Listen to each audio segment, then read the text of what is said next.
Are you struggling with hair loss? Well, before you give up and start rocking that bald look, get yourself a box of Novaxidil. It's the only clinically proven triple action hair loss treatment on the market. It has 5% minoxidil, which is the gold standard for regrowth.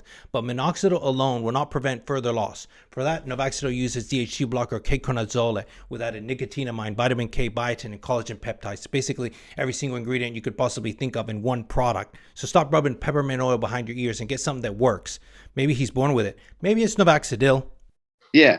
So I was still in the club actually. And so at the time, I got arrested again in 2008. My parents live on like 150 acres and there's two houses out there and I was staying at one, and this all black SUV had been coming up my driveway and I followed it, and I ended up following it for about 100 miles. And at one point I was in a car or in a truck. And at one point I had called ahead to some other guys in cars and we kind of boxed them in and attempted to figure out who they were. Well, unbeknownst to me, it was ATF, federal agent. So I actually got arrested, and I was thinking, what could they possibly arrest me for? Following the car, right? Yeah. Well, I got charged with conspiracy to kidnap a federal officer, and I was held on a $15 million bail. You were following me. Yeah. I just followed you back. Yep. Yeah. So I actually fought that. I took it all the way to a jury trial, and I won. Okay. But I spent about 2.5 months in jail fighting it, but I did get convicted of reckless driving, which was a misdemeanor. But they charged me because of who I was and the club I was in. I got one. They gave me a year in jail and then 5 years of felony gang probation, supervised probation.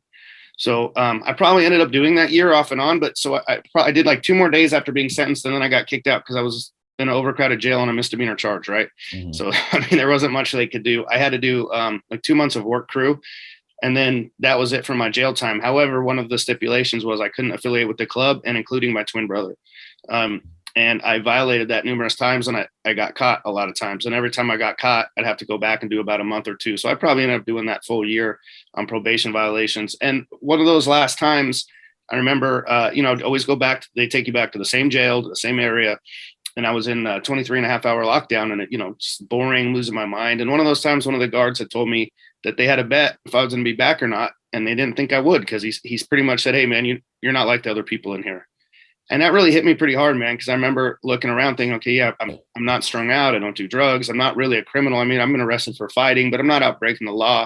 Mm-hmm. I really didn't belong here. And I was really tired of going in and out of jail. So I decided I was going to go back to school. And initially there was a guy in the Mongols, Richie Rich. He's a PhD in clinical psychology. He's got way more. Yeah. And he's got way more tattoos than me. Like, the dude's a G. And I was thinking, well, man, if this guy can do it, maybe I should check that out. So I started out with drug and alcohol counseling, and that was only a 2-year program, but I fell in love with psychology. So then I got my bachelor's in psychology, and then I continued and I got my master's in social work. See those 2 degrees up behind me? Yeah. Yeah. One of them's in psychology. Awesome. Yeah, I mean, it's super fascinating, right? And the reason I chose, I'm a clinical therapist now. The reason I chose social work was just because of the breadth of things I could do. There was, I wasn't going to be honed in on just clinical psychology or counseling. I could do a lot of different things with it. No, you're 100% right. And most therapists are social workers, and then they actually get their, what is it, the LSW? Yeah, LCS, right. Oh, right, yeah. Right. Yeah, and then they could be a therapist, which is, fantastic. What's funny is that I interviewed Danny D'Lo, who is a great interview, also has a great YouTube channel. Do you know him? Yeah, I do know him. Okay. And he actually said the same thing. He goes, you'd be surprised, because he was also in a 1% Biker Club.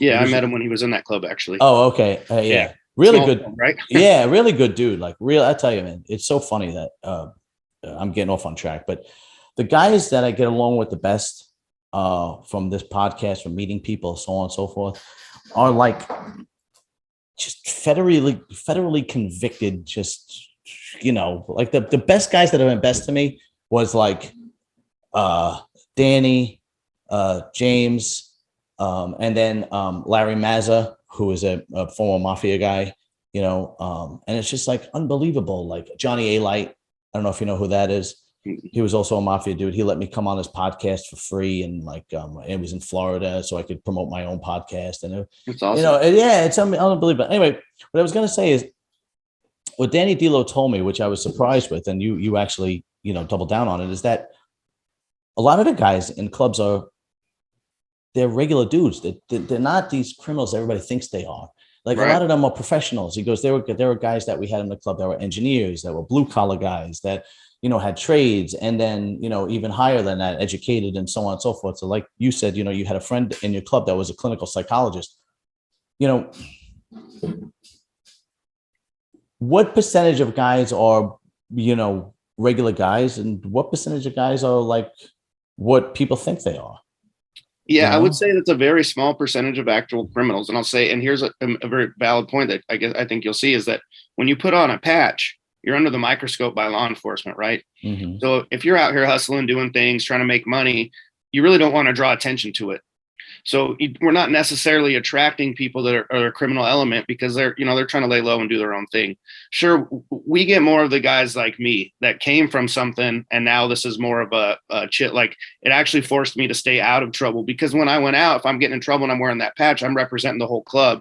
And if I'm out selling drugs or doing something stupid and get caught, it's going to affect everybody. So it actually, joining an organization that's bigger than yourself, actually makes you tighten it up and actually toe the line, essentially, because you don't want to be that guy that, affects everyone else in your nation. Oh, okay. That's impressive. It's it's funny how pop culture could just twist things around, because For sure.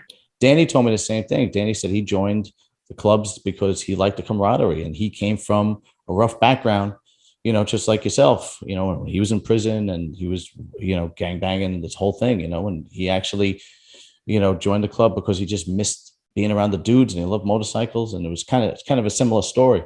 Yeah, and we all do love motorcycles. That's a really important part, I think, that gets missed. But yeah, that's one thing that brought everybody together. And even in that club I told you before about, I didn't have a lot in common. Well, that was the one thing that brought me around those guys, was that we do have a love for motorcycles and putting on miles and going on long rides. Okay. So I'm going to ask you this question. I asked the same question to Hollywood. In today's time, the modern generations, the Gen Z, the millennials, the men, or the boys rather, they're lost. They're growing up with single mothers, or they're growing up with weak fathers, or their fathers aren't around. They might be around every other weekend because they're divorced or whatnot, and they're starving for like a masculine role model. And you see it, right? How Andrew Tate blew up, and he actually said, I didn't cast a spell on everybody. I didn't, these young guys are yearning for somebody like me to look up to, and they want to be like me. They, a lot of guys don't want to be feminine and control their emotion. I mean, be in their emotions and be ladylike, like they're being brought up, and so on and so forth. They want to be men. It's innate. It's in their. Right. Why do you think that? And maybe it does, and correct me if I'm wrong. Why do you think that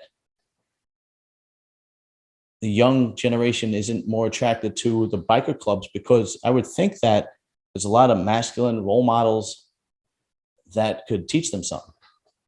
Man, I think the biggest difference between the generations is the newer generation, they want the clout for, social media, or to say, do you know who I am? But none of them want to put in the work that it takes to get there, right? That's what I see. So it may not be so much that they don't want it. They don't want to put in the work. I've seen a lot of guys join the club world, so they can say they're the boss. I want to be the president, or I want to be this, or I want these awards. But no one really wants to actually do the job or have the title. There's guys like us out there that had to do the position because we were best at it, but would rather give it to someone else. I don't want the extra work.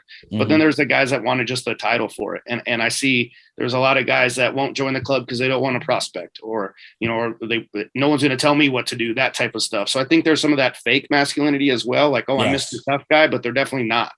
And so, and then there's that to it too, right? There's the level of, like I said, guys that grew up, and I don't want to make people think I had a rough upbringing. I came from a very middle-class family, and I chose to come up rough. That wasn't me. But, there's guys that grew up, in violence and in the scene like me, or there's guys that came from the streets. They were already about something before they put that patch on. I think this new generation has it made on their mind that something like that's going to make them tough, but they're not tough people. And that's the hard part, right? And they can want to be as masculine as they want, but if they don't have heart, it's never going to work. I see. That makes complete sense, actually.